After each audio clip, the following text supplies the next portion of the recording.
3, 2, 1, end of test. King with a go.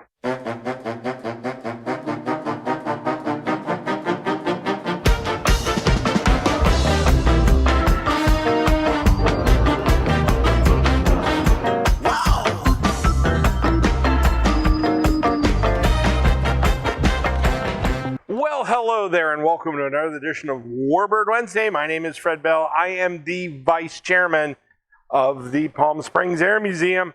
And today we're heading down Trainer Lane because we have stepped into a technological advance. Jason, do you know what that is? My bilious assistant? It is, we're going to low-wing monoplanes. The biplanes are gone. Now, people, we're going to jump around a little bit here. In the history of Warbird Wednesday, you have to remember, we have done things in our collection. This is the first aircraft we did.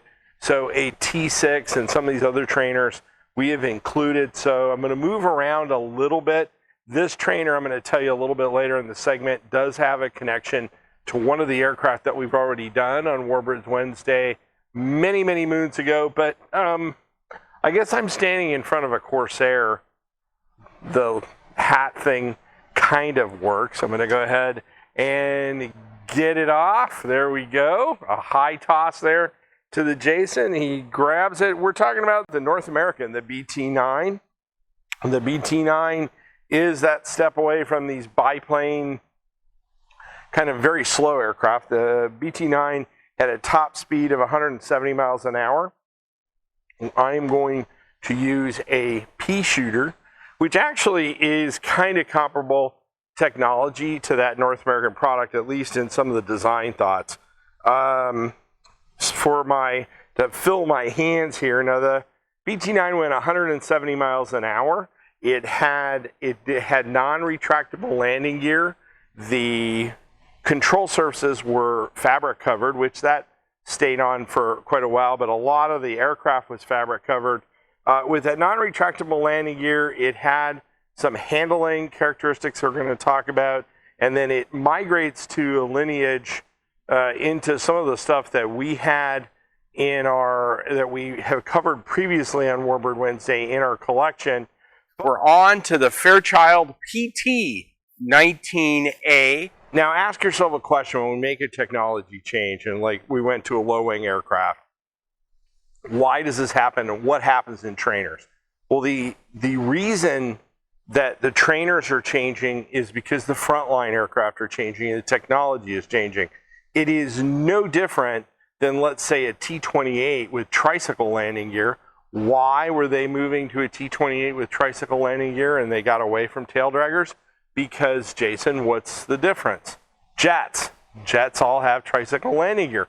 So even though maybe we're not dealing with the power plant, we're starting to teach tendencies. And that's why trainers kind of change technology over time. North American, a fantastic company. This aircraft first flew in 1936.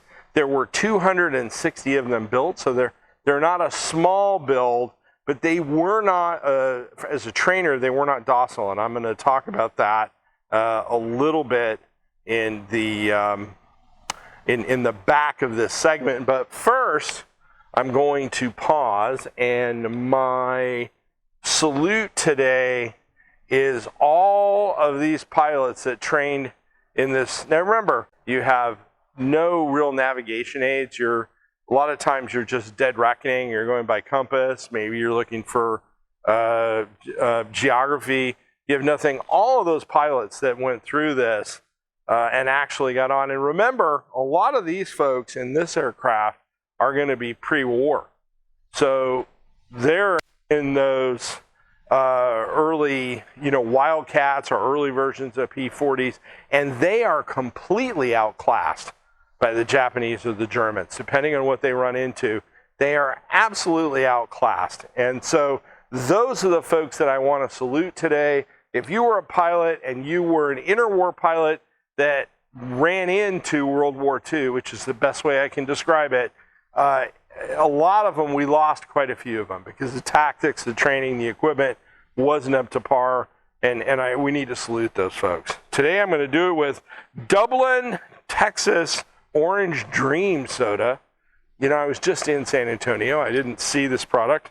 I did see the drive-through margarita thing. That was pretty good. Now, these guys are pure cane sugar mafia. So, you know, they're with it.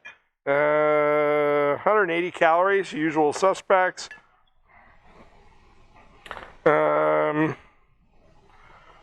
know what? I don't know how old this is. It doesn't have a redemption certificate on it. I'm always trying to check.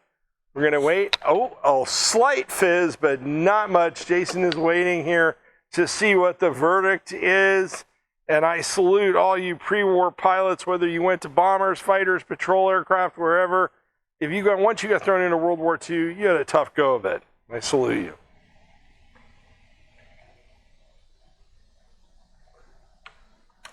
You know, it's not terrible. It's too sweet.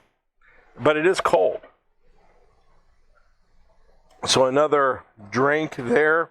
Now, the challenge with the BT-9, and by the way, the Model 25 of the BT-9 crashed. So they had trouble with it. They actually went to the Model 26, the NA26. Jason, what was that? What did that migrate into? The T6. You got it. Very good. Now, the aircraft, as I said, it was finicky. It had bad stall, bad spin recovery. But if you could fly the airplane, guess what? You had to be fairly proficient because it was trying to kill you at times.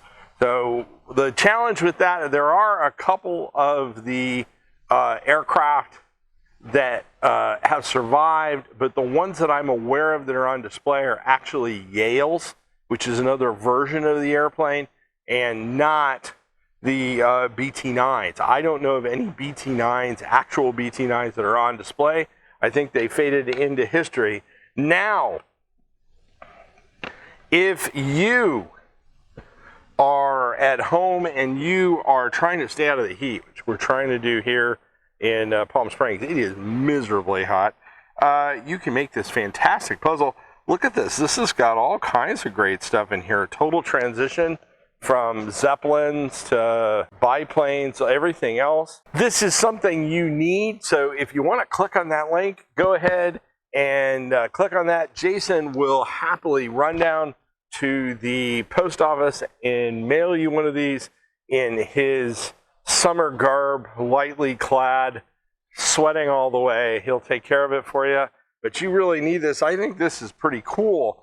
Now, if you came across us on YouTube or you came across us on Facebook and you like one-take production Warbird videos, we are your one-stop shop. Give us a subscription, give us a like. We can appreciate it. You look around here, all these aircraft behind me, we cannot do that without your donations. So please click on that donation link. Give us a couple of bucks. We can appreciate it. If you are teaching the kids at home, we have teacher guides that are attached to these programs. Click on the link. You can teach the kids about all kinds of stuff, or you can download that. Those are free of charge. My name is Fred Bell. I am the Vice Chairman of the Palm Springs Air Museum. Thanks so much. Have a great day. 3, 2, 1, end of test. King with a go.